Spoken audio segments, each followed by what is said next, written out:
Pa kada su u pitanju sve hronične bolesti, a gojaznost je hronična bolest, najbolja terapijska strategija je prevencija. I to primarna prevencija. Znači da preveniramo da taj problem uopšte nastane, da predupredimo da nastane problem. I to je najbolja i najisplativija strategija na kraju. Jer je ulaganje novca u to da se predupredi bolest uvek isplativiji nego da se bolest leči kada od toga oboli veliki broj ljudi. Manje košta? Apsolutno ima. I između ostalog i manje košta. A ima daleko bolji efekat na zdravlje ukupno populacije. I upravo je ulaganje novca u preventivne programe nešto što je ključ lečenja svih hroničnih bolesti. Sad, to nije lako.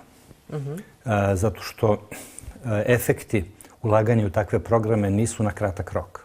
Efekti se ne vide posle 6 meseci, godinu ili 2. Efekti se vide posle 10 godina. Tako da mi moramo kao narod da shvatimo da je primarna prevencija, svi zajedno da shvatimo da je primarna prevencija nešto što je ključ uspeha kada su u pitanju hronične bolesti, pa i gojaznost.